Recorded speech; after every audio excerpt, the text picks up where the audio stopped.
Hi everybody, Allison here. I am the Director of Risk Tolerance as well as an options specialist here at Simpler Trading. And in this video, I'm going to talk about debit spreads and particular to options and why they're important. So first, to understand what debit spreads are, it's kind of good to know what an overall vertical spread is in options trading. And a vertical spread basically consists of two different option strikes, one that is sold to open and one that is bought to open. Both strikes need to be within the same expiration for it to be considered a debit spread. And a vertical spread will either consist of two calls or two puts. So it can't be a call and put. That would make a different type of strategy. So it needs to be the same, either both on the call side or both on the put side. Of those two strikes, one is bought to open, one is sold to open. And of course, there are two different types of vertical spreads. There's the debit spread, which we'll talk about in this video, as well as the credit spread. So a debit spread is when the bought to open strike is closer to at or in the money than the sold to open strike. When the two strikes are netted together in the same order, it will create a net debit. So that's how it kind of gets its name, right? A debit spread. The risk on a long debit vertical spread is the net debit paid to open the spread, right? Whatever that amount is that you pay to open that trade, that is your total capital risk times the contract amount. The reward or the profit potential is the difference between the spread width itself and the net debit that you paid for the trade.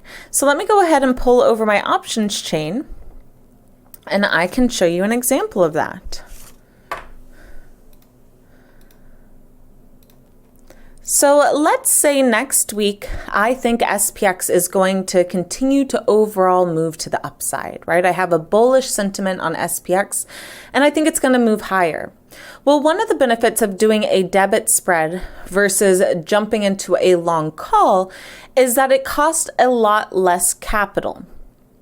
So instead of paying, for example, $30, roughly for an at the money call for the 335, you can actually open a debit spread. So to go back to that PowerPoint, that slide that I talked about there, you would buy to open the 3335 call. Let's say we want to make it a 5-point width spread. So then we sell to open the 3340 call. Notice how the strike that is bought to open is closer to being at or in the money compared to the strike that is sold to open. Now, instead of paying $30, right, I net the $30 minus roughly the 27 credit, right? And when I combine those two, the cost basis on this trade is basically around $2.80, right? Right around $3. So that is my capital risk on the trade, is $3 times the contract amount that I hold, which I hold one contract. For every contract, of course, in options trading, it equals 100 shares. So to know the total capital cash amount that I have at risk here, I take, we'll say 280 is my fill, right? Let's just have the mark, say our fill is at 280. So I take a 280 net debit. I times it by 1, which is of course still 280. And then I times it by 100, which is 280. And usually your brokerage platform will show you that. On Tastyworks, it's right here in the towards the right corner of the order ticket. You can see max loss $280, right? So that's my total capital risk on the trade. That's how much I can lose if this trade does not go in the direction I'm hoping for.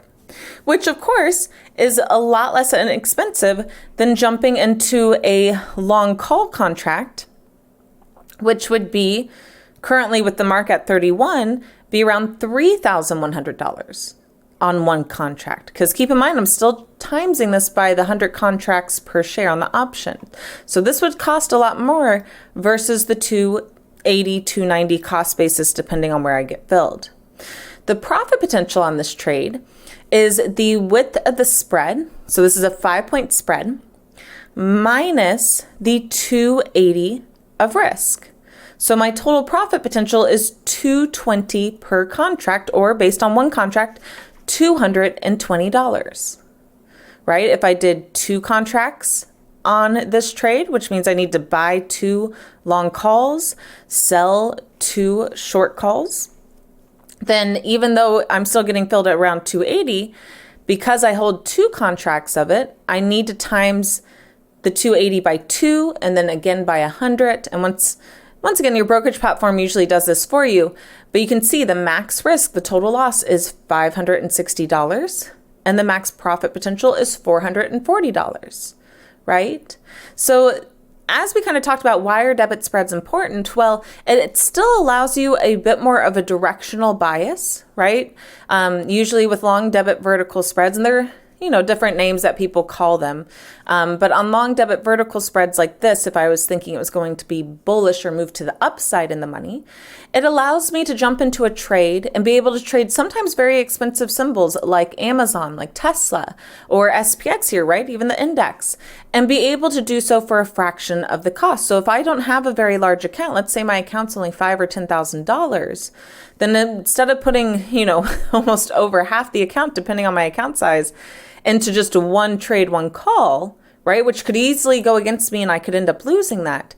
Here, I have a way of controlling my risk a lot better by opening a debit vertical spread. Now, it limits the profit potential. I don't have the unlimited profit potential, but it greatly reduces the risk. And for me to receive that full profit potential, I only need the debit spread to be completely in the money, ideally, going into expiration, right? Even if we just move up the remaining 40 cents here to where 33.40 is in the money, that means the spread will be worth the spread width, right? The trade will be worth roughly $5 because that's the width of the spread. And if my trade's worth $5, that means I'm getting close to this max profit potential here. So that's also the benefit of a debit vertical spread versus something like a long call, is that even though it's still a directional bias, you typically, depending on where your strikes are at, don't need as strong of a move to the upside in order to lock in that max profit. Whereas a long call, let's say the long call kind of remained flat here, into the 7 days, and we just barely got it above 33.40 going into the close next week, where our long call actually could be affected by theta decay. It could actually kind of stay around the same cost or actually lose some money because of the theta decay occurring on the extrinsic value, which means the strike is losing money. Because keep in mind, right, going into next week's expiration, if we're trading at 33.40, and we're in the long 33.35 call for a 31.75 cost basis, we know that this strike will not be worth $31 when it's only $10 in the money, or $5, excuse me, only like roughly $5 in the money, right? It's, of course, SPX is moving up, so it's going deeper in the money, which is what you would want to see. But if you waited until next Friday, right, the day of expiration to try and close this out, and this is where we're trading at, you would actually be taking a loss on the 33.35 call because of where you got in versus what its actual value is worth. Whereas with the long debit vertical spread, right, we didn't need that strong point move up, but because of the width of the spread, both strikes are in the money, that allows for the max profit potential. So I hope that just gives you a quick overview of what debit vertical spreads are and why they're important, and why I think personally they're a great strategy to learn whenever you are deciding to trade, especially when you're deciding to options trade. Thanks so much for joining me in this video, and I look forward to talking to you next time. Bye.